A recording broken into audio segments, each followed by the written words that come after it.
Good morning everybody. ఈరోజు మనం micro economics second సెమిస్టర్లో మార్కెట్ స్ట్రక్చర్ గురించి నేర్చుకుందాం. మరి డిగ్రీ స్టూడెంట్స్కి మార్కెట్ స్ట్రక్చర్ అనేది చాలా ఇంపార్టెంట్ టాపిక్స్ అన్నమాట. ఎందుకంటే ఈ మార్కెట్స్లో క్లాసిఫికేషన్ ఆఫ్ మార్కెట్స్ అని, తర్వాత ఫీచర్స్ ఆఫ్ పర్ఫెక్ట్ కాంపిటీషన్ అంటే పరిపూర్ణ పోటీ మార్కెట్ లక్షణాలు, పరిపూర్ణ పోటీ మార్కెట్లో ధర నిర్ణయము, ఏకస్వామ్యంలో ధర నిర్ణయము, అలాగే పరిమిత స్వామ్యము, లింక్డ్ డిమాండ్ కరువు, అలాగే ఏకస్వామ్య పోటీ మొదలు అతి ముఖ్యమైన పాఠ్యాంశాలు ఉంటాయి. ఎగ్జామినేషన్ పాయింట్ ఆఫ్ వ్యూలోనే కాకుండా నిజ జీవితంలో కూడా ఇవి చాలా వరకు కూడా మనకు అప్లికబుల్గా ఉంటాయి. అంచేత విద్యార్థులు ఈ పాఠ్యాంశాలని క్షుణ్ణంగా నేర్చుకుంటే వాళ్ళకి చాలా ఉపయోగకరంగా ఉంటుంది. అయితే ఈరోజు మనకి మార్కెట్లో ప్రధాన పాఠ్యాంశం ఏంటో చూద్దాం. Markets and classification of markets అంటే మార్కెట్ అంటే ఏమిటి, మార్కెట్ వర్గీకరణ గురించి చెప్తాను. అయితే దీన్ని స్టార్ట్ చేయడానికి ముందుగా అసలు what are the basic pillars of economics అంటే చూద్దాం. The four most basic pillars of economics are: one is consumption, second production, and third one exchange, and fourth one is distribution. 4 ఉంటాయి: వినియోగము, ఉత్పత్తి, వినిమయము, పంపిణీ అని. అయితే ఈ 4 ఎందుకు వచ్చాయంటే అసలు ప్రధానంగా మానవుని యొక్క కోరికలు అపరిమితంగా ఉంటాయి. ఆ కోరికలు తీర్చుకోవడానికి మానవుడు వస్తు సేవలు వినియోగం చేయాలి. వస్తు సేవలు వినియోగం చేయాలి అంటే మానవుడు అన్ని రకాల వస్తువులు అంటే తాను ఏ వస్తువులు అయితే ఉపయోగిస్తాడో అన్ని తను ఉత్పత్తి చేయగలడా అంటే ఉత్పత్తి చేయలేడు. అటున్నప్పుడు ఏమవుతుందంటే వస్తు సేవలు ఉత్పత్తి జరగాలి. అంటే ఉత్పత్తి కారకాల సహాయంతో వస్తు సేవల ఉత్పత్తి అనేది జరుగుతూ ఉంటుంది. అయితే మరొక ముఖ్య విషయం ఏంటంటే ప్రతి మానవుడు ఎన్నో రకాల వస్తువుల్ని సేవల్ని వాడతాడు, కానీ అన్ని రకాల వస్తువుల్ని సేవల్ని తానే ఉత్పత్తి చేసుకోలేడు. ముఖ్యంగా నాగరిక సమాజంలో మానవుని యొక్క కోరికలు చాలా ఎక్కువైపోతున్నాయి. ఎక్కువైనప్పుడు ఎన్నో రకాల వస్తువుల్ని సేవలు వాడుతూ ఉన్నాడు. మరి అందులో అన్ని ఉత్పత్తి చేసుకోగలడా అంటే చేసుకోలేడు. ఏవో 1 or 2 చేయగలడు. వ్యవసాయదారుడు ఉన్నాడంటే ఏవో పంటలు పండించగలడు. ఉపాధ్యాయుడు ఉన్నాడంటే ఏవో పాఠాలు చెప్పగలడు. కానీ అన్ని వాళ్ళు ఉత్పత్తి చేసుకోలేరు. అటు ఉన్నప్పుడు ఏమవుతుంది అంటే ప్రతి వ్యక్తి తాను తన అవసరాలకు మించి ఎక్కువగా ఉత్పత్తి చేసుకున్న వస్తువులను కానీ సేవలను కానీ మార్కెట్లో ద్రవ్యానికి విక్రయించి ఆ విధంగా వచ్చిన ద్రవ్యంతో తనకు అవసరమైన మిగతా వస్తువులను కొనుగోలు చేస్తూ ఉంటాడు. అటువంటిప్పుడు మనకు వచ్చేది ఏమిటంటే వినిమయము, ఎక్స్చేంజ్ అంటారు. ఎక్స్చేంజ్ అంటే ఏంటి? ఇక్కడ ఎవరెవరు ఉంటారు అంటే ఒకటి బయ్యర్స్ ఉంటారు, సెల్లర్స్ ఉంటారు. సెల్లర్స్ ఏం చేస్తారంటే తాము ఎక్కువగా ఉత్పత్తి చేసిన వస్తువుల్ని లేదా ఉత్పత్తుల నుంచి సేకరించిన వస్తువుల్ని వాళ్ళు అమ్ముతూ ఉంటారు. ఈ బయ్యర్స్ లేదా కన్జ్యూమర్స్ ఏం చేస్తూ ఉంటారంటే తమ అవసరాల మేరకు ద్రవ్యాన్ని వెచ్చించి ఆ వస్తువును కొనుగోలు చేస్తూ ఉంటారు. అక్కడ మనకి ఏర్పడేది వినిమయము అంటాం. ఇంకా 4 బేసిక్ పిల్లర్ ఏది అంటే డిస్ట్రిబ్యూషన్, దీంట్లో పంపిణీ అంటాం. మన పంపిణీ అంటే మనకి ఆర్థిక పరిభాషలో అర్థం ఏంటి అంటే వస్తు సేవలను ఉత్పత్తి చేసినప్పుడు ఉత్పత్తి కారకాలు మనం వినియోగిస్తాం. మన ఉత్పత్తి కారకాలు వినియోగించినప్పుడు వాటి ప్రతిఫలాలు చెల్లించాలి. మనం ప్రధానంగా ఉత్పత్తి కారకాలు 4 అనుకుంటూ ఉంటాం. ఇది భూమి, శ్రమ, మూలధనము, వ్యవస్థాపన. ఆ 4 ఉత్పత్తి కారకాలకి మనం ప్రతిఫలాలు చెల్లించాలి. మనం అంటే వ్యవస్థాపకుడు లేదా ఉద్యమదారుడు. మరి అందులో భూమికి బాటకము, శ్రామికులకి వేతనము, మూలధనానికి వడ్డీ చెల్లించిగా మిగతా మొత్తాన్ని వ్యవస్థాపకుడు లాభం రూపంలో తీసుకుంటాడు అనమాట. ఈ విధంగా ఉత్పత్తి వ్యయం వివిధ ఉత్పత్తి కారకాల మధ్య ఏ విధంగా పంపిణీ చేయబడుతుందో దాని గురించి వివరించే భాగమే మనకి పంపిణీ లేదా డిస్ట్రిబ్యూషన్ అనేది. అయితే ఇవాళ మన పాఠ్యాంశం అంతా కూడా ప్రధానంగా ఈ ఎక్స్చేంజ్ చుట్టూ పరిభ్రమిస్తూ ఉంటారు. వినిమయము అని. వినిమయం అంటే ఏంటి? ఇక్కడ ఉత్పత్తిదారులు లేదా అమ్మకందారులు మరియు కొనుగోలుదారులు ఏ విధంగా తమ యొక్క వినిమయ కార్యకలాపాలు నిర్వహిస్తారు అంటే కొనుగోలుదారులు వస్తు సేవలు ఏ విధంగా కొనుగోలు చేస్తారు, అమ్మకందారులు ఏ విధంగా వస్తు సేవలు అమ్ముతూ ఉంటారని. అయితే ఇక్కడ ఎవరు కొనుగోలుదారులు, ఎవరు వినియోగదారులు అంటే వినియోగదారులు ఆల్రెడీ మనం చూసాం. ఎవరైతే వస్తువులను కొనుగోలు చేసి వాటితో కోరికలు సంతృప్తిపరచుకుంటారో వారు వినియోగదారులు. మరి ఉత్పత్తిదారులు అంటే ఎవరు? ఉత్పత్తిదారులు అంటే ఉత్పత్తి కారకాల సహాయంతో వస్తువులు ఉత్పత్తి చేసి తద్వారా ఆ ఉత్పత్తిని విక్రయించి లాభాలు పొందాలనుకునే వాళ్ళు ఉత్పత్తిదారులు. అయితే కొన్ని సందర్భాల్లో సెల్లర్స్ కూడా ఉంటారు. ఈ సెల్లర్స్ ఏమిటి అంటే ఉత్పత్తిదారులు అందరూ కూడా సెల్లర్స్ అవ్వచ్చు, కానీ సెల్లర్స్ అందరూ కూడా ఉత్పత్తిదారులు కానక్కర్లేదు. ఎందుకంటే సెల్లర్స్ ఏం చేస్తుంటారంటే ఒకసారి ఉత్పత్తిదారుల దగ్గర సరుకును కొనుగోలు చేసి వినియోగదారులకు అమ్ముతూ ఉంటారు. వాళ్ళే మనం చూస్తూ ఉంటాం, ట్రేడర్స్ అంటూ ఉంటాం మనం. కాబట్టి ఇక్కడ ట్రేడర్స్ మరియు సెల్లర్స్ రెండు రకాలుగా మనం ఆలోచించుకోవచ్చు. ఈ విధంగా ఏమవుతుందంటే వస్తువుల యొక్క క్రయ విక్రయాలు జరుగుతూ ఉంటాయి. క్రయ విక్రయాలు అంటే బయ్యింగ్ అండ్ సెల్లింగ్. ఈ బయ్యింగ్ అండ్ సెల్లింగ్ లో ఈ బయ్యింగ్ చేసేది ఎవరు అంటే కొనుగోలుదారులు, సెల్లింగ్ చేసేది ఎవరు అంటే అమ్మకందారులు లేదా ఉత్పత్తిదారులు. అయితే ఇక్కడ ఏమిటంటే కొనుగోలుదారుల చేతిలో ఒక ప్రధానమైన ఆయుధం ఉంటుంది. అదేమిటి అంటే డిమాండ్. అలాగే అమ్మకందారులు లేదా సప్లయర్స్, ఉత్పత్తిదారుల చేతిలో ఉండే ఒక ఆయుధం ఏది అంటే సప్లై. ఈ విధంగా వీళ్ళు ఏం చేస్తూ ఉంటారంటే మార్కెట్లో ఉండే పరిస్థితులను బట్టి వస్తువుల యొక్క ధరలను చూసుకొని తమ యొక్క వినియోగ కార్యకలాపాలు ఉత్పత్తి కార్యక్రమాలు నిర్వహిస్తూ ఉంటారన్నమాట. కాబట్టి the weapon in the consumers hand is demand and the weapon in the sellers hand is supply. ఆ విషయాలన్నీ కూడా మన ఈరోజు మనకు మార్కెట్లో కనిపిస్తాయి అన్నమాట. అయితే మార్కెట్ అంటే ఏంటి? సాధారణంగా మార్కెట్ మనం మామూలు భాషలో అందరూ కూడా అంటారు బజార్లు, సంతలు, శాండీలు, లేదా రైతు బజార్లు, ఇలా రకరకాల పేర్లతో పిలుస్తూ ఉంటారు. మార్కెట్స్ అంటే ఏమని పిలిచినా మనకి ఆర్థిక పరిభాషలో ఒక ప్రత్యేకమైన అర్థం ఉంది.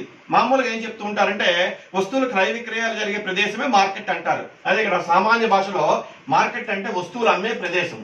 అంటే అక్కడ ఏమవుతాయి? క్రయ విక్రయాలు జరుగుతాయి, అంటే కొనుగోళ్లు అమ్మకాలు జరుగుతూ ఉంటాయి. అక్కడ కొనుగోళ్లు అమ్మకాలు జరిగినప్పుడు ఏమవుతుందంటే ధర అనేది నిర్ణయించబడుతుంది. ధర అంటే ఉత్పత్తిదారులు లేదా అమ్ముకుందారులు ఒక ధర చెప్తారు, వినియోగదారులు బేరం ఆడుతూ ఉంటారు, దాన్ని బార్గెనింగ్ పవర్ అంటూ ఉంటాం. ఈ విధంగా కొనుగోలుదారులు అమ్ముకుందారుల మధ్య ఆ ట్రాన్సాక్షన్ జరిగి వస్తువు తాలూకా ధర లేదా వాల్యూ ఆఫ్ ద కమోడిటీ అనేది నిర్ణయించబడే ప్రదేశమే మార్కెట్ అనేవారు పూర్వం రోజుల్లో. కానీ ఇప్పుడు మనకి సాంకేతిక పరిజ్ఞానం బాగా డెవలప్ అయింది, ట్రాన్స్పోర్ట్ సెక్టర్ బాగా డెవలప్ అయింది, శీతలీకరణ సదుపాయాలు బాగా డెవలప్ అయ్యాయి. దీనివల్ల ఏమవుతుందంటే మార్కెట్ తాలూకా డెఫినేషన్ చాలా ఎలాబరేట్ అయిపోయింది, విస్తృతం అయిపోయింది అనమాట. అదే ఇక్కడ చెప్తున్నాను నేను. ఆర్థిక పరిభాషలో డిమాండ్ సప్లైలు ఒకదానిని ఒకటి ప్రభావితం చేస్తూ ధరను నిర్ణయించే సంవిధానాన్ని మార్కెట్ అంటారు. అంటే మార్కెట్ జరిగేది ఏమిటి? వస్తు సేవల యొక్క ధర నిర్ణయం. కాబట్టి డిమాండ్ సప్లైలు ఒకదానిని ఒకటి ప్రభావితం చేస్తూ ధరను నిర్ణయించే సంవిధానాన్ని మార్కెట్ అంటారు. అయితే ఈ డిమాండ్ చేసేది ఎవరు? బయర్స్ లేదా కన్జ్యూమర్స్. సప్లై చేసేది ఎవరు? Sellers or producers. వీళ్ళిద్దరూ అంటే ఈ రెండు శక్తులు కూడా, రెండింటిని ఏమంటాం మన ఎకనామిక్స్ లో మార్కెట్ శక్తులు అంటాం, మార్కెట్ ఫోర్సెస్. ఈ రెండు శక్తులు ఒకదాని కూడా సంవిధానం అవుతూ మార్కెట్ లో వస్తువుల యొక్క ధర అనేది నిర్ణయించబడుతూ ఉంటుంది. ఈ కొనుగోలుదారులు అమ్ముకుందారులు ప్రత్యక్షంగా గాని ప్రతినిధుల ద్వారా గాని సమాచార సాధనాల ద్వారా గాని వస్తు సేవల అమ్మకాలలో పరస్పరము సంప్రదింపులు చేసి వ్యవహారాలు నడపడాన్ని మార్కెట్ అంటారు. అంటే ఈ మనకి 20వ శతాబ్దంలో వచ్చేసరికి మార్కెట్ తాలూకా డెఫినేషన్ చాలా ఎలాబరేట్ అయిపోయింది. ఇప్పుడు ఏమిటంటే ఇంత ముందు ఏంటంటే కొనుగోలుదారులు అమ్ముకుందారులు పరస్పరం ముఖాముఖి చూసుకొని బేరాలు నడుకోవడం ఇవన్నీ ఉండేవి. కానీ ఇప్పుడు అవేం అక్కర్లేదు. ఉదాహరణకి మనం అమెజాన్ లో ఏమైనా ఆర్డర్ ఇచ్చామనుకోండి, సింపుల్ గా ఆ యాప్ లో, అమెజాన్ యాప్ లో మనం ఏం చూస్తాం? ఆ వస్తువుని చూస్తాము, దాని ప్రైస్ ఏమిటి, దాని యొక్క స్పెసిఫికేషన్స్ ఏంటి అన్ని చూస్తాము, మనం ఆర్డర్ పెడతాము. ఆర్డర్ పెడితే అది మనం బ్యాంక్ ద్వారా చేయొచ్చు, లేదా క్యాష్ ఆన్ డెలివరీ ద్వారా ఆ ఐటమ్ మనకు వచ్చేస్తుంది. ఇక్కడ అమెజాన్ ఆ వస్తువుని, ఆ సంస్థ గురించి మనకు పెద్దగా తెలియకపోవచ్చు, అందులో ఎవరు అమ్ముతున్నారు, ఎవరు ఉత్పత్తులు కూడా మనకు తెలియకపోవచ్చు, అలాగే ఎవరు కొంటున్నారో వాడికి తెలియకపోవచ్చు. కానీ ఇక్కడ ఏమవుతుందంటే మనకి ఆ వస్తువు వస్తుంది, మనమేమో దాన్ని చెల్లిస్తూ ఉంటాం. అంచేత ఏమిటంటే మార్కెట్ అనేది ఇప్పుడు చాలా ఎలాబరేట్ అయిపోయింది. కొనుగోలుదారులు అమ్ముకుందారులు ఒకరినొకరు పరస్పరము చూసుకోవాల్సిన అవసరమే లేదు. అదే ఇక్కడ చెప్తున్నాం. కొనుగోలుదారులు అమ్ముకుందారులు కొన్ని సందర్భాల్లో ప్రత్యక్షంగా కానీ, అంటే ఇప్పుడు రైతు బజార్లు ఏమైనా సంతలు అలాంటివి ప్రత్యక్షంగా చూసుకోవచ్చు, లేదా ప్రతినిధుల ద్వారా కానీ. ఇది పదం ఎందుకు వాడుతున్నారంటే కొన్ని సందర్భాల్లో ఈ హోల్సేల్ డీలర్స్ వాళ్ళు ఏం చేస్తుంటారంటే కమిషన్ ఏజెంట్స్ ని పెట్టుకొని వ్యాపార కార్యకలాపాలు నిర్వహిస్తూ ఉంటారు. ఉదాహరణకి మనం అనకాపల్లి బెల్లం మార్కెట్ చూస్తూ ఉంటే, అనకాపల్లిలో బెల్లం వ్యాపారం చేసే వర్తకులు చాలా మంది కమిషన్ ఏజెంట్ పెట్టుకొని చుట్టుపక్కల ఉండే ఏరియాలో రైతుల దగ్గర బెల్లాన్ని కొనుగోలు చేసి తద్వారా అమ్ముతూ ఉంటారనమాట. కాబట్టి ఇక్కడ ఏమంటామంటే ప్రతినిధుల ద్వారా కానీ లేదా సమాచార సాధనాల ద్వారా కానీ, ఇప్పుడే సమాచార సాధనాల గురించి చెప్పాను మీకు, అమెజాన్ కానీ, ఫ్లిప్కార్ట్ కానీ, స్నాప్డీల్ కానీ, వీటి ద్వారా కూడా మనం సరుకులు తెప్పించుకుంటూ ఉంటాం. వస్తు సేవల అమ్మకాల్లో పరస్పరము సంప్రదింపులు చేసి వ్యవహారాలు నడపడాన్నే మార్కెట్ అంటారు. అంటే ఇదంతా ఎందుకు ఎలా సాధ్యపడింది? ఇదంటే because of rapid improvements in technology. మనకి ఏమిటంటే సమాచార సాంకేతిక పరిజ్ఞానం బాగా డెవలప్ అయింది. దీనివల్ల ఏమవుతుంది అంటే మనం ప్రపంచంలో ఎక్కడ ఏ మారుమూల ప్రాంతాల్లో లభ్యమై ఏ వస్తువునైనా అది సులువుగా మనం తెప్పించుకోవచ్చు. అదేవిధంగా వ్యాపార సంస్థలు కూడా తమ ఉత్పత్తులు ప్రపంచంలో ఎక్కడైనా వాళ్ళు విక్రయించుకోవచ్చు. ఈ విధంగా ఏమిటంటే మార్కెట్ అనే కాన్సెప్ట్ బాగా ఎలాబరేట్ అయిపోయింది అనమాట. ఇది price, the value of the commodity or service is decided by market forces of demand and supply. మన మార్కెట్ శక్తులు ఏముంటున్నాయి? ఒకటి డిమాండ్, రెండు సప్లై. డిమాండ్ అనేది వినియోగదారు చేతిలో ఉండే ఆయుధము, సప్లై అనేది ఉత్పత్తిదారు చేతిలో లేదా అమ్ముకుందారు చేతిలో ఉండే ఆయుధము. మరి ఈ value of the commodity it is also known as price. అది ఎలా డిసైడ్ అవుతుంది? It is decided by the two market forces, one is demand and one is supply. ఆ రెండింటి వల్ల అది నిర్ణయం అవుతూ ఉంటుంది అనమాట. ఉదాహరణకి దేశంలో వినియోగదారులు ఒక వస్తువుని బాగా డిమాండ్ చేస్తున్నారు అనుకుందాం, ఆ స్థాయిలో సప్లై లేకపోతే ఆటోమేటిక్గా ధర పెరిగిపోతుంది. లేదా వస్తువు తాలూకు ఉత్పత్తి దేశంలో విపరీతంగా జరుగుతున్నది అనుకోండి, సప్లై ఎక్కువ అవుతున్నది అనుకోండి, వినియోగదారులు ఆ స్థాయిలో డిమాండ్ చేయకపోతే ఆటోమేటిక్గా ధర పడిపోతూ ఉంటుంది. అంటే ధర పెరగడం కానీ ధర పడిపోవడం కానీ దేని ద్వారా జరుగుతున్నాయి? మార్కెట్లో ఉండే రెండు ప్రధాన శక్తులు, మార్కెట్ ఫోర్సెస్, ఒకటి డిమాండ్, రెండు సప్లై. అంటే డిమాండ్ లో వచ్చే మార్పుల వల్ల కానీ సప్లైలో వచ్చే మార్పుల వల్ల కానీ ధరలో హెచ్చుదల కానీ తగ్గుదల కానీ వస్తూ ఉంటుంది అనమాట. అదే ఇక్కడ చెప్తున్నాం, the price or the value of the commodity or service is decided by the market forces of demand and supply. అయితే ఇప్పుడు మార్కెట్ ని రకరకాలుగా ఆర్థికవేత్తలు వర్గీకరిస్తూ ఉన్నారు. అందులో ప్రధానంగా ఆల్ఫ్రెడ్ మార్షల్ చాలా ప్రముఖుడు. ఆయన టైం బేస్డ్ క్లాసిఫికేషన్ చేశాడు. అయితే మార్కెట్ ని మనం ప్రధానంగా ఎన్ని రకాలుగా వర్గీకరిద్దాం చూద్దాం. అందులో classification of markets on the basis of first one area, అంటే ఏ ఏరియాలో సరుకు అమ్మబడుతుంది అనే దాన్ని బట్టి ఒక క్లాసిఫికేషన్. తర్వాత కాల వ్యవధిని బట్టి ఒక క్లాసిఫికేషన్, టైం బేస్డ్ క్లాసిఫికేషన్ అంటాం. తర్వాత కాంపిటీషన్, మార్కెట్ లో అమ్మకందారుల మధ్య నెలకొని ఉన్న పోటీని బట్టి కూడా మనం మార్కెట్ ని వర్గీకరించుకోవచ్చు. ఇలా చూస్తే ఫస్ట్ వన్ ఏరియా చూద్దాం. దీన్నే మూడు రకాలుగా విభజిస్తున్నాం. ఒకటి ఏమిటంటే లోకల్ ఆర్ రీజనల్ మార్కెట్, స్థానిక మార్కెట్లు అంటాం మనం. సాధారణంగా నర్సర వస్తువులకి విలువ తక్కువగా ఉండే బరువైన వస్తువులకి మార్కెట్ స్థానికంగా ఏదో ఒక ప్రాంతానికి పరిమితమై ఉంటుంది. మనం చూస్తూ ఉంటాం. ఉదాహరణకి ఇటుకలు కానీ లేదా టైల్స్ కానీ ఇలాంటివన్నీ కూడా పెద్దగా దూర ప్రాంతాలకు వెళ్ళి విక్రయించడం జరగదు. ఎందుకంటే వాటి తాలూకా ఖరీదు కానీ ట్రాన్స్పోర్ట్ వచ్చి ఎక్కువైపు ప్రమాదం ఉంటుంది. అటువంటిప్పుడు ఏంటంటే వాటి తాలూకా మార్కెట్ స్థానికంగా ఒక ప్రాంతానికే పరిమితం అవుతుంది. కానీ నర్సర వస్తువులకి ముఖ్యంగా ఎగ్స్ కానీ టమాటోస్ కానీ వెజిటబుల్స్ కానీ వీటికి మార్కెట్ సాధారణంగా లోకల్ గానే ఉంటుంది. కానీ ఈ మధ్యకాలంలో ఏమవుతుంది అంటే ఈ కోల్డ్ స్టోరేజ్ ఫెసిలిటీస్ డెవలప్ అవడం వల్ల నర్సర వస్తువులు కూడా సుదూర ప్రాంతాలకు వెళ్ళిపోతున్నాయి. ఉదాహరణకి మన ఆంధ్ర ఆక్వాకల్చర్ ఫేమస్, అంటే రొయ్యలు చేపల ఉత్పత్తులు ఫేమస్. కానీ ఈ వీటి తాలూకా ఉత్పత్తులు మన అస్సాంకి వెస్ట్ బెంగాల్కి కూడా పంపిస్తున్నాం మనం. అంటే ఇక్కడ ఏమవుతుందంటే ఈ శీతలీకరణ సదుపాయాలు ఎప్పుడైతే డెవలప్ అయ్యాయో ఈ నర్సర వస్తువులు కూడా అతి తక్కువ కాలంలోనే మన దూర ప్రాంతాలు కూడా పంపించగలుగుతున్నాం. అయితే మనం చెప్పుకోవడం ఏంటంటే స్థానిక మార్కెట్ అంటే సాధారణంగా విలువ తక్కువగా ఉండే బరువైన వస్తువులకి నర్సర వస్తువులకి ఉండే మార్కెట్ ని మనం స్థానిక మార్కెట్ అంటూ ఉంటాం. రెండవది ఏంటంటే జాతీయ మార్కెట్, నేషనల్ మార్కెట్ అంటాం. ఈ జాతీయ మార్కెట్ ఏంటంటే అది డిమాండ్ దేశవ్యాప్తంగా ఉండొచ్చు. ఉదాహరణకి గోధుమలు ఉన్నాయి. గోధుమలేమో సౌత్ ఇండియాలో పండవు, కానీ గోధుమ తాలూకు వినియోగము సౌత్ ఇండియాలోని, ఈస్ట్ ఇండియాలోని, వెస్ట్ ఇండియాలోని, నార్త్ ఇండియా అన్ని ప్రాంతాల్లో ఉంటుంది.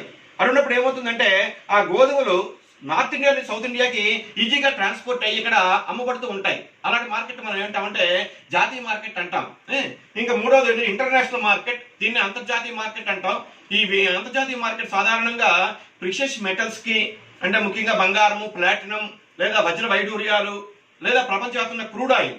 ఎందుకంటే ప్రపంచంలో అన్ని దేశాల్లో అన్ని ఉత్పత్తులు జరగవు. ఇప్పుడు ఉదాహరణకి క్రూడ్ ఆయిల్ విషయంలో మనం తీసుకుంటే గల్ఫ్ కంట్రీస్ లో క్రూడ్ ఆయిల్ అంటే Iran, Iraq, Jordan, Saudi Arabia అలాంటి దేశాల్లో క్రూడ్ ఆయిల్ తన ఉత్పత్తి చాలా ఎక్కువ. వాళ్ళకి అదే ప్రధాన ఆదాయం అన్నారు. వాళ్ళు ఏం చేస్తూ ఉంటారంటే తమ దేశంలో అత్యధికంగా ఉత్పత్తి అయిన క్రూడ్ ఆయిల్ ని వాళ్ళు ఏం చేస్తూ ఉంటారంటే ఇతర దేశాలకు ఎగుమతి చేసి తద్వారా ఆదాయం సంపాదించుకోవడానికి వాళ్ళు ప్రయత్నాలు చేస్తూ ఉంటారు. ఈ విధంగా ఇంటర్నేషనల్ మార్కెట్ ఏంటంటే ప్రపంచవ్యాప్తంగా ఏ ఉత్పత్తులకైతే డిమాండ్ ఉంటుందో వాటికి ఉండే మార్కెట్ మనం ఏమంటామంటే అంతర్జాతీయ మార్కెట్ లేదా విదేశీ మార్కెట్ అంటూ ఉంటాం అనమాట. ఇంకా రెండవది టైం బేస్డ్ క్లాసిఫికేషన్, దీన్నే ఆల్ఫ్రెడ్ మార్షల్ చెప్తాడు అనమాట. అంటే కాల వ్యవధిని బట్టి. అయితే విద్యార్థులకి ఇక్కడ కాల వ్యవధి అనే విషయంలో ఎప్పుడు డౌట్లు వస్తూ ఉంటాయి. కాల వ్యవధి అంటే దేన్ని అతి స్వల్పకాల వ్యవధి అంటాం, దేన్ని స్వల్పకాల వ్యవధి అంటాం, దేన్ని దీర్ఘకాల వ్యవధి అంటామంటే చాలా మంది అంటారు ఒక రోజు అయితే అతి స్వల్పకాల వ్యవధి అనుకోండి, నెల అయితే స్వల్పకాల వ్యవధి అనుకోండి, సంవత్సరం అయితే దీర్ఘకాల వ్యవధి అనుకోండి అంటారు. కానీ మన ఎకనామిక్స్ లో మనం అలా చెప్పం. ఏ కాల వ్యవధిని స్వల్పకాల వ్యవధి అంటాం, ఏ కాల వ్యవధి దీర్ఘకాల వ్యవధి అంటే మన నిర్వచనాలు ఉన్నాయి. ఏమిటా నిర్వచనాలు అంటే ఏ కాల వ్యవధిలో ఉత్పత్తి లక్ష్యాలకు అనుగుణంగా అన్ని ఉత్పత్తి కారకాలు మనం మార్చలేమో, అనగా కొన్ని స్థిర ఉత్పత్తి కారకాలు కొన్ని చర ఉత్పత్తి కారకాలు ఉంటాయో అది స్వల్పకాల వ్యవధి. ఏ కాల వ్యవధిలో అయితే ఉత్పత్తి లక్ష్యాలకు అనుకూలంగా అన్ని ఉత్పత్తి కారకాలు మార్చడానికి అవకాశాలు ఉంటాయో అది దీర్ఘకాల వ్యవధి. అంటే ఒక విధంగా చెప్పాలి అంటే స్వల్పకాల వ్యవధిలో కొన్ని స్థిర ఉత్పత్తి కారకాలు కొన్ని చర ఉత్పత్తి కారకాలు ఉంటాయి, కానీ దీర్ఘకాల వ్యవధిలో అన్ని మనం మార్చేస్తాం కాబట్టి అన్ని చర ఉత్పత్తి కారకాలు ఉంటాయి. ఈ విధంగా ఆల్ఫ్రెడ్ మార్షల్ ఏం చేశాడంటే కాల వ్యవధిని అతి స్వల్ప కాల వ్యవధి వెరీ షార్ట్ పీరియడ్, స్వల్పకాల వ్యవధి షార్ట్ పీరియడ్, దీర్ఘకాల వ్యవధి లాంగ్ పీరియడ్ అని మూడు రకాలుగా విభజించి ఆ కాల వ్యవధిలో ధరణ ఏ విధంగా జరుగుతుందో రేఖాపట సాయంతో వివరించాడు. అవన్నీ కూడా మీకు త్వరగా చెప్తాను. మొత్తానికి కాల వ్యవధి గురించి ఐడియా రావాలి. దేని స్వల్పకాల వ్యవధి అంటాం, దేని దీర్ఘకాల వ్యవధి అంటామని. అయితే ఇక్కడ కూడా ఒక విషయం గుర్తుపెట్టుకోవాలి విద్యార్థులందరూ కూడా, వస్తువును తయారు చేయడానికి పట్టే కాల వ్యవధిని బట్టి మనం ఆలోచించుకోవాలి. ఉదాహరణకి ధాన్యం పంట తీసుకుంటే ముఖ్యంగా ప్యాడీ తీసుకుంటే అది 120 రోజులు క్రాప్ అనుకుందాం. 120 రోజులు క్రాప్ అయినప్పుడు దానికి దీర్ఘకాల వ్యవధి స్వల్పకాల వ్యవధి విషయంలో ఇంకోలా ఉంటుంది. అలాగే ఒక వస్తువును ఉత్పత్తి చేయడానికి ఒక రోజే సరిపోద్ది అనుకోండి, అప్పుడు దానికి స్వల్పకాల వ్యవధిని గంటల గురించి మాట్లాడాలి మనం. అంచేత ఏంటంటే వస్తువు తయారు చేయడానికి పట్టే కాల వ్యవధిని బట్టే మనం డిసైడ్ చేయాలి, అంటే అది ఎంత టైం పడుతుంది అనే దాన్ని బట్టి. తర్వాత మూడో క్లాసిఫికేషన్ ఏది అంటే కాంపిటీషన్, అంటే మార్కెట్లో ఉండే పోటీని బట్టి. ఈ పోటీని బట్టి మనం చూస్తే మార్కెట్ రెండు రకాలుగా విభజిస్తాం మనం సాధారణంగా. అదేమిటంటే పోటీ అనేది ఎవరి మధ్య పోటీ అంటే ప్రధానంగా అమ్ముకుందారుల గురించి మనం మాట్లాడతాం మనం. ఎందుకంటే చాలా మంది మార్కెట్ అంటే కొనుగోలుదారులు అమ్ముకుందారులు ఉంటారు, ఇవన్నీ చెప్తూ ఉంటారు. అయితే ప్రధానంగా అమ్ముకుందారుల మధ్య నెలకొని ఉన్న పోటీని బట్టి మార్కెట్ మనం విభజిస్తూ ఉంటాం అనమాట. అందులో ఒకటి ఏమిటంటే పర్ఫెక్ట్ కాంపిటీషన్, పరిపూర్ణ పోటీ మార్కెట్ లేదా సంపూర్ణ పోటీ మార్కెట్ అంటాం మనం. దీని గురించి మీకు తర్వాత వివరిస్తాను. ఇక్కడ ఏమిటంటే అమ్మకందారుల సంఖ్య చాలా ఎక్కువగా ఉంటుంది, ఏ ఒక్క అమ్ముకుందారుడు కూడా ధరని ప్రభావితం చేయలేడు, అదంతా మీకు తర్వాత వస్తుంది. తర్వాత రెండోది ఏంటంటే ఇంపర్ఫెక్ట్ కాంపిటీషన్, అంటే అసంపూర్ణ పోటీ అంటాం, ఇంపర్ఫెక్ట్ కాంపిటీషన్. ఇక్కడ ఏమిటంటే మార్కెట్లో ఎప్పుడు పోటీ అసంపూర్ణంగా ఉండాలి అంటే అమ్ముకుందారుల యొక్క సంఖ్య పరిమితం అయిపోతూ ఉంటే పోటీ అసంపూర్ణంగా ఉంటుంది. For example, if there is only one seller in the market, అటువంటిప్పుడు ఏంటంటే ఆ సంస్థ లేదా ఆ వ్యక్తి చేసేదానికి ఎదురే ఉండదు. అలాంటి వాటి మనం ఎకనామిక్స్ లో ఏమంటామంటే monopoly. Mono means single and poly means seller. That means if there is only one seller in the market and he controls the entire market, it is called as monopoly. అలా కాకుండా మార్కెట్లో ఇద్దరు ఉన్నారు అనుకుందాం, రెండు సంస్థలు ఉన్నాయి అనుకోండి, వాళ్ళు పరస్పరం పోటీ పడుతున్నారు అనుకోండి, ఇట్ ఈస్ కాల్డ్ యాజ్ జియోపలి, ద్విస్వామ్యము. కాబట్టి మార్కెట్లో ఒక వ్యక్తి ఉంటే ఏకస్వామ్యం, రెండు సంస్థలు ఉంటే ద్విస్వామ్యం అంటాం. అలా కాకుండా మరొక వెరైటీ ఉంది ఆలిగోపలి, దాన్నే పరిమిత స్వామ్యము లేదా బహుస్వామ్యం అంటాం. That means if the number of sellers are limited, it is called as oligopoly. That means if the number of sellers is from 3 to 10 వరకు ఉన్నారు అనుకుందాం, అటువంటి దాన్ని ఏమంటాం పరిమిత స్వామ్యము అంటాము. పరిమిత స్వామ్యంలో పోటీ వాళ్ళ మధ్య ఉంటుంది. ఒకటి గుర్తుపెట్టుకోవాలి విద్యార్థులందరూ కూడా, మార్కెట్లో అమ్మకందారుల మధ్య కానీ పోటీ పెరిగితే వినియోగదారులకు లాభం. ఎందుకంటే వాళ్ళు పరస్పరము పోటీ పడినప్పుడు ఏమవుతుందంటే ధరను తగ్గించడం కానీ లేదా ఉత్పత్తి యొక్క నాణ్యత పెంచడం కానీ లేదా వినియోగదారులకు అనేక రకాల ఆఫర్లు ఇవ్వడం కానీ చేసి తమ యొక్క అమ్మకాలు పెంచుకోవడానికి ప్రయత్నాలు చేస్తారు. పోటీ లేకుండా ఒకే ఒక సంస్థ ఉన్నప్పుడు ఏమవుతుంది అంటే అటువంటిప్పుడు ఏకస్వామ్య సంస్థ వినియోగదారుల ప్రయోజనానికి భంగకరంగా నిర్ణయాలు తీసుకుంటుంది. దానివల్ల మనం ఎక్కువ ధరలు పే చేయాలి, క్వాలిటీ కూడా తగ్గిపోయే అవకాశాలు ఉంటాయి. కాకపోతే ఏకస్వామ్యం ఎక్కడ బాగుంటుంది అంటే ప్రభుత్వ ఏకస్వామ్యం అయితే పర్వాలేదు. ఇప్పుడు మన భారతదేశంలో పబ్లిక్ మోనోపలి విషయంలో కరెన్సీ ముద్రణ ఉంది, అది only reserve bank of India ఒకటే చేస్తుంది. అలాంటి ఏకస్వామ్యం పర్వాలేదు. కానీ ఇంకా ఏ ఉత్పత్తుల విషయంలో ఏకస్వామ్యం కానీ వస్తే వినియోగదారుల ప్రయోజనాలకు భంగకరంగా వాళ్ళ నిర్ణయాలు తీసుకొని ధరను పెంచడం, నాణ్యత తగ్గించడం ఇలా చేస్తూ ఉంటారు అనమాట. ఇంకా లాస్ట్ వన్ ఏమిటంటే మోనోపాలిస్టిక్ కాంపిటీషన్.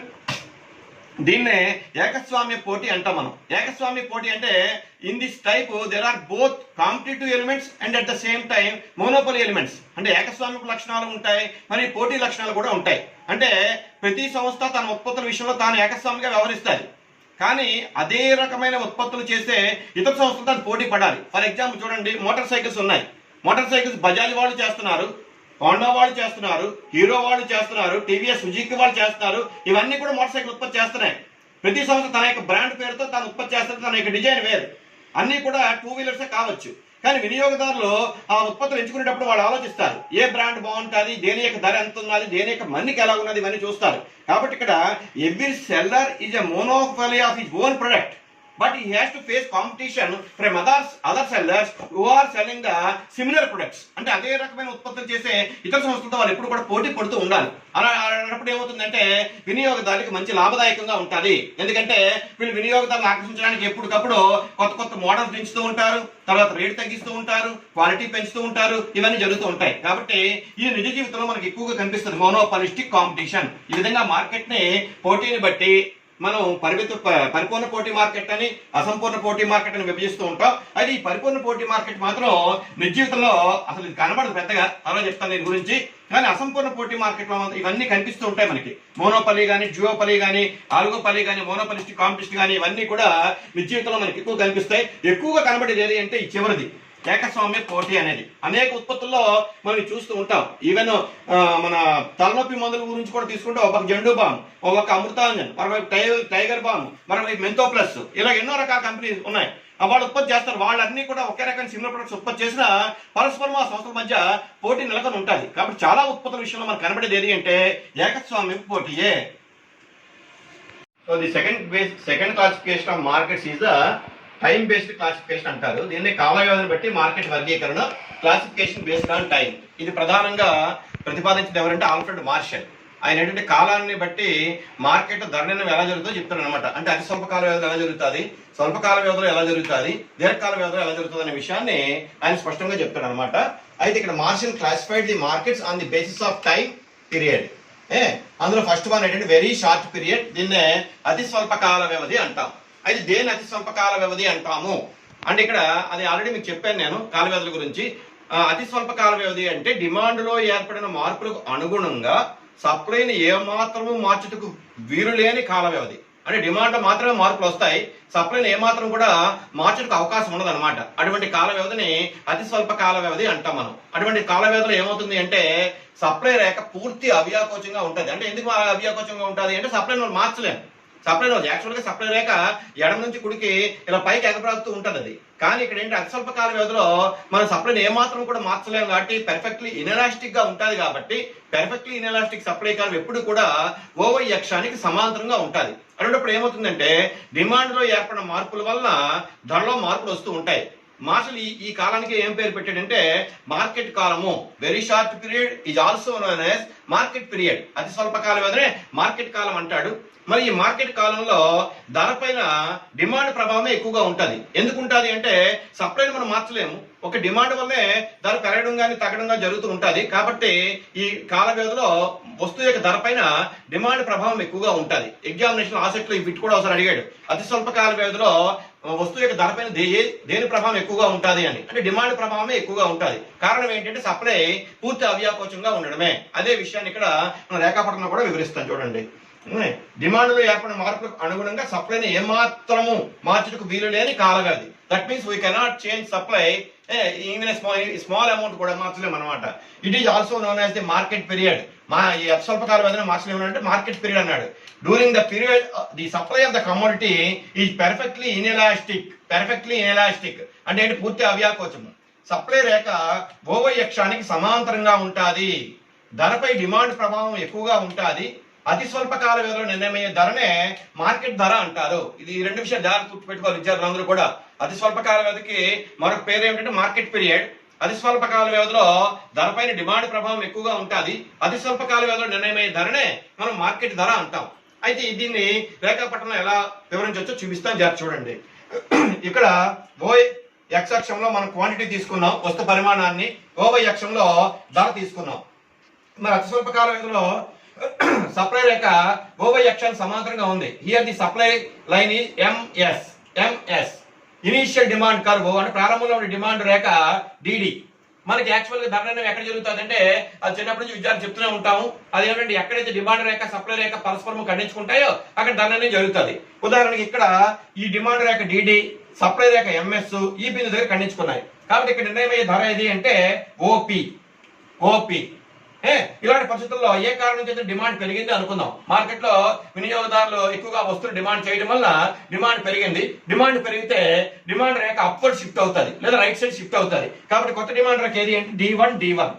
మరి సప్లైలో మార్పు రాలేదు కాబట్టి కొత్త డిమాండ్ రేఖ D1, సప్లై రేఖ ఎంఎస్ రెండు కూడా పరస్పరం ఈ 1 బిందు దగ్గర ఖండించుకున్నాయి. కాబట్టి ఇక్కడ ధర OP1 గా నిర్ణయం అయింది. అంటే ఇక్కడ ఏమైంది, ధర ఓపీ నుంచి OP1 కి పెరిగిపోయింది. మరి ధర ఎందుకు పెరిగింది, ఏమిటి కారణం అని ఆలోచిస్తే సప్లై మారలేదు, డిమాండ్ మాత్రం పెరిగిపోయింది. అదేవిధంగా ఏ కారణం చేతైనా డిమాండ్ పడిపోయింది అనుకుందాం. అప్పుడు డిమాండ్ రేఖ ఎడమవైపు షిఫ్ట్ అయిపోతుంది, కిందకి షిఫ్ట్ అయిపోతుంది. అప్పుడు కొత్త డిమాండ్ రేఖ D2. ఈ సప్లై రేఖ ఎంఎస్ కొత్త డిమాండ్ రేఖ D2 E2 అనే బిందు దగ్గర ఖండించుకున్నాయి. కాబట్టి ఇక్కడ ధర ఎంత అంటే OP2. అంటే ఇక్కడ ఏమైంది, ధర ఓపీ నుంచి OP2 పడిపోయింది. అంటే ధర పెరగడానికి కానీ ధర ఇక్కడ పడిపోవడానికి కానీ, ధర ఓపీ నుంచి OP1 పెరగడానికి కానీ ధర ఓపీ నుంచి OP2 పడిపోవడానికి కానీ ఏది కారణము అంటే ఈ డిమాండ్ లో వచ్చిన మార్పులే. అంటే డిమాండ్ రేఖ పెరగడం కానీ డిమాండ్ రేఖ తగ్గడం కానీ జరిగింది. ఈ విధంగా అతి స్వల్ప కాల వ్యవధిలో సప్లై పూర్తి అవ్యాకోచంగా ఉండి ధరలో వచ్చే మార్పులకి డిమాండ్ మాత్రమే కారణమవుతుంది. దీన్నే ఆల్ఫ్రెడ్ మార్షల్ ఏమనంటే మార్కెట్ ప్రైస్ అన్నాడు.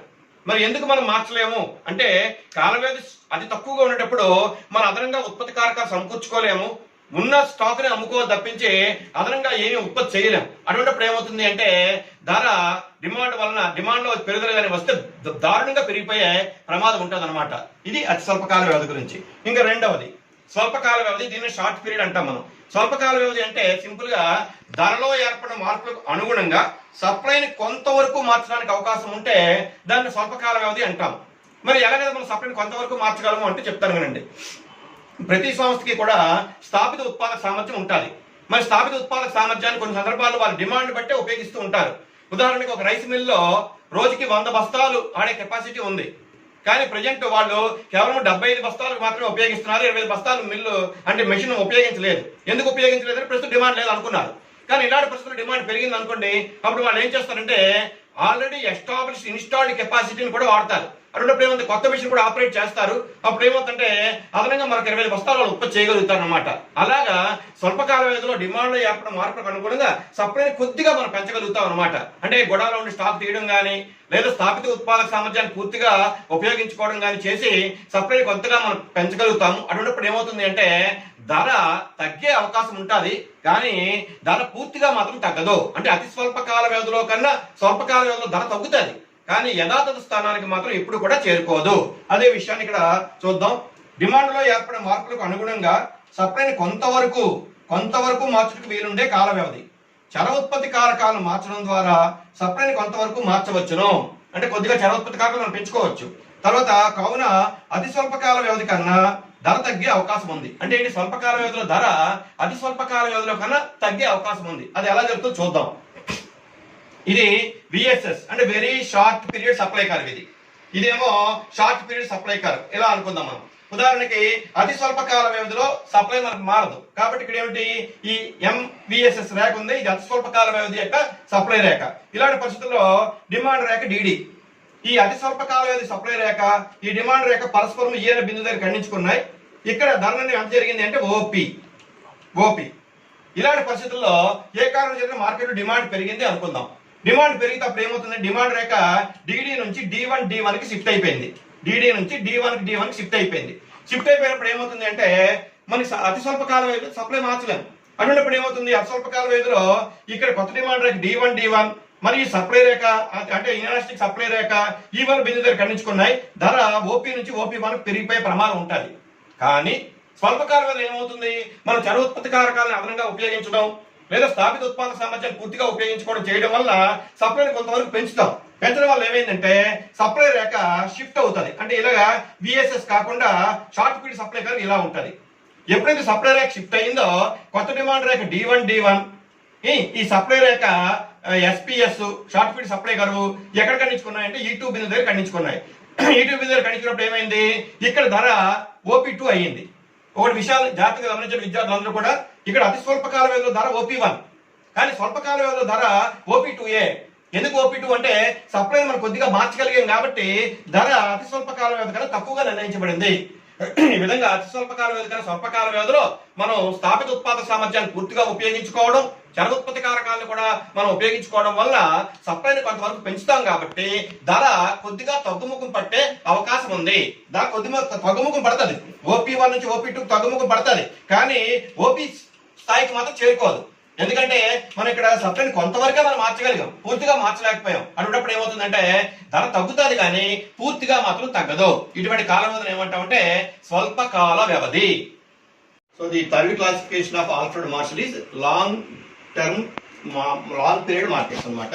దీన్ని దీర్ఘకాల వ్యవధి గల మార్కెట్ అంటాం. మరి ఏ కాల వ్యవధి దీర్ఘకాల వ్యవధి అంటామంటే ఏ కాల వ్యవధిలో అయితే అన్ని ఉత్పత్తి కారకాలను కూడా ఉత్పత్తి లక్ష్యాలకు పూర్తిగా అనుగుణంగా మనం మార్చుకోగలుగుతామో దాన్ని మనం దీర్ఘకాల వ్యవధి అంటాం. అంటే ఒక విధంగా చెప్పాలంటే దీర్ఘకాల వ్యవధిలో అన్ని కూడా చర ఉత్పత్తి కారకాలే.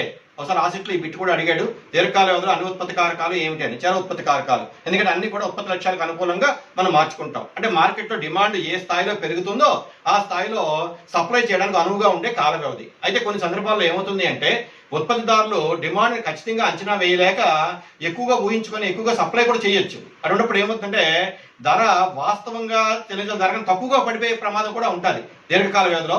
అదే కొంతకాలం పైన మళ్ళీ సెటరేట్ అవుతుంది. మొత్తానికి దీర్ఘకాల వ్యవధిలో మనకి ఏంటంటే డిమాండ్ ఏర్పడిన మార్పులకు అనుగుణంగా సప్లైని పూర్తిగా మార్చుటకు వీలుండే కాల వ్యవధి. డిమాండ్ ఏర్పడిన మార్పులకు అనుగుణంగా సప్లైని పూర్తిగా మార్చుటకు వీలుండే కాల వ్యవధి దీర్ఘకాలంలో నిర్ణయమయ్యే ధరనే మనం సహజ ధర అంటాం. మార్షల్ ఏం చెప్పాడు? అతి స్వల్పకాల వ్యవధిలో నిర్ణయమయ్యే ధర మార్కెట్ ధర, దీర్ఘకాలం నిర్ణయమయ్యే ధర సహజ ధర. ఎందుకు సహజ ధర అంటాడంటే ధర మళ్ళీ యథాతథ స్థానాన్ని చేరుకుంటుంది కాబట్టి it is a normal price అన్నాడు. ఈ విషయాన్ని రేఖాపటంలో చూద్దాం. ఈ రేఖాపటంలో OX అక్షంలో వస్తు పరిమాణాన్ని, OY అక్షంలో ధరని తీసుకోవడం జరిగింది. తీసుకున్న తర్వాత ఇక్కడ ఏమైందంటే డిమాండ్ రేఖ సప్లై రేఖ ఖండించుకునే బిందు దగ్గర ధరలు జరుగుతున్న విషయాన్ని మనం ఎన్నోసార్లు చెప్పుకున్నాం. ఇక డిమాండ్ రేఖ ఏది అంటే DD, సప్లై రేఖ ఏది అంటే SS. ఈ రెండు కూడా పరస్పరం ఈ అనే బిందు దగ్గర ఖండించుకున్నాయి. అప్పుడు ధర ఎంత నిర్ణయం అయిందంటే OP ధర నిర్ణయం అయ్యింది. ఇలాంటి పరిస్థితుల్లో ఏదో ఒక కారణం చేత డిమాండ్ పెరిగింది అనుకుంటే డిమాండ్ రేట్ షిఫ్ట్ అయిపోయింది D1కి. అటువంటిప్పుడు ఏమవుతుందంటే ధర OP నుంచి OP1 పెరిగిపోయే అవకాశాలు ఉంటాయి. కానీ మన దీర్ఘకాల వ్యవధిలో డిమాండ్ ఏర్పడిన మార్పులకు అనుకూలంగా సప్లైని మార్చడానికి అవకాశం ఉంటుంది కాబట్టి సప్లై రేఖ కూడా షిఫ్ట్ అయింది S1. కాబట్టి కొత్త సప్లై రేఖ S1, డిమాండ్ రేఖ కొత్త డిమాండ్ రేఖ D1 రెండు కూడా పరస్పరం ఇక్కడ E1 అనే బిందువు దగ్గర ఖండించుకున్నాయి. కాబట్టి ఇక్కడ ధర ఎంత అంటే OPA.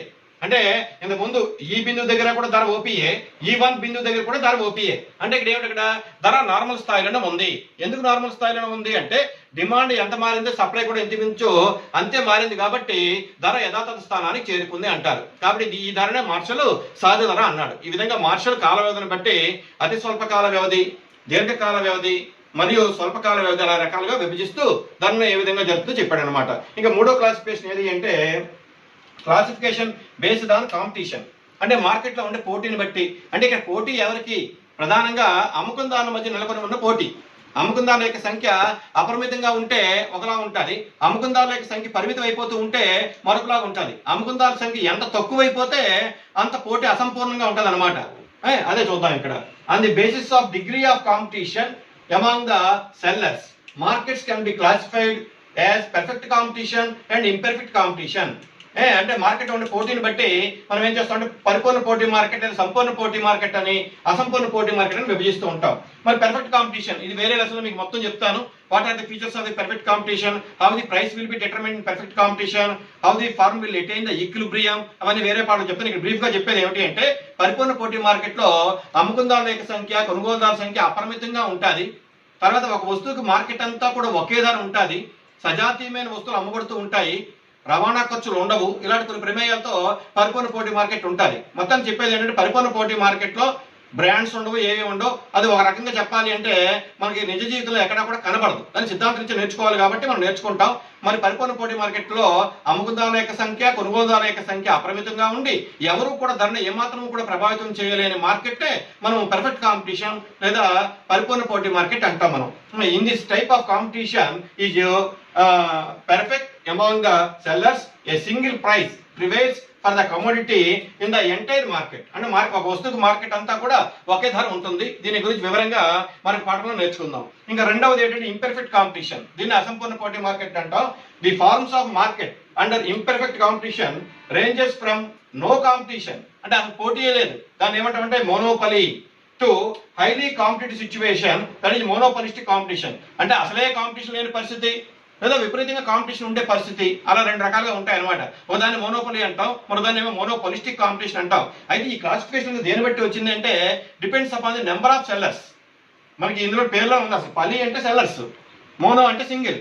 That means if there is only one seller in the market and he can control the entire market, it is called as monopoly. అంటే ఒక వస్తువు యొక్క ఉత్పత్తి విషయంలోనూ అమ్మకాల విషయంలోనూ అన్ని అధికారులు కూడా ఒకే సంస్థ చేతిలోగానే ఉంటే దాన్ని ఏకస్వామ్య మార్కెట్ అంటే అందులో మళ్ళీ చాలా రకాలు ఉంటాయి. ఇంకా రెండవది ఏది అంటే duopoly. That means if there are only two sellers in the market and they are facing competition with each other, it is called as duopoly. అంటే మార్కెట్లో ఇద్దరు అమ్ముకుందారు నుండి పరస్పరం వాళ్ళ మధ్య పోటీగా నెలకొని ఉంటే దాన్ని ద్విస్వామ్యము అంటాం, జియోపలి. ఇది కూడా కొంచెం అరుదుగానే ఉంటుంది. తర్వాత ఆలిగోపలి, ఇది నిశ్చితంలో మనకు కనిపిస్తుంది. Oligopoly means few sellers.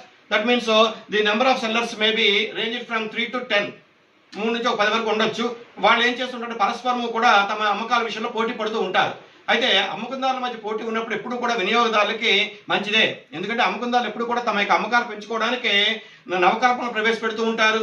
తర్వాత వినియోగదారులు రకరకాల ఆఫర్లు ఇస్తూ ఉంటారు, ధరలు తగ్గిస్తూ ఉంటారు. మరి ఇవన్నీ కూడా మనకి ఆలుగోపల్లో కనిపిస్తూ ఉంటాయి. ఇంకా లాస్ట్ వన్ ఏది అంటే ఏకస్వామ్య పోటీ, మోనోపలిస్టిక్ కాంపిటీషన్. ఇందులో ఏముంటాయి, both competitive and monopoly elements రెండు ఉంటాయి. అంటే పోటీ లక్షణాలు ఉంటాయి, అదేవిధంగా ఏకస్వామ్య లక్షణాలు కూడా ఉంటాయి. అందుకే దీని పేరు మోనోపలిస్టిక్ కాంపిటీషన్. మోనోపలి ఎలిమెంట్స్ ఉంటాయి, కాంపిటేటివ్ ఎలిమెంట్స్ ఉంటాయి. అంటే దీన్ని ఏకస్వామ్య పోటీ అంటారు. ఈ పోటీలో ఏంటంటే ప్రతి సంస్థ కూడా తన ఉత్పత్తుల విషయంలో తాను ఏకస్వామిగా వ్యవహరిస్తుంది, కానీ అదే రకమైన ఉత్పత్తులు చేసే ఇతర సంస్థలతో అది పోటీ పడుతూ ఉండాలి. మనం టీవీలు చూస్తున్నాం, ఎల్జీ టీవీలు ఉన్నాయి, తర్వాత సోనీ టీవీలు ఉన్నాయి, ఒకటి కాదు రెండు కాదు చాలా రకాల టీవీస్ ఉన్నాయి. ఈ టీవీలు ఉత్పత్తి సంస్థలు ఏం చేస్తూ ఉంటాయంటే పరస్పరం వాళ్ళు పోటీ పడుతూ ఉంటారు అమ్మకాలు పెంచుకోవడం కోసం.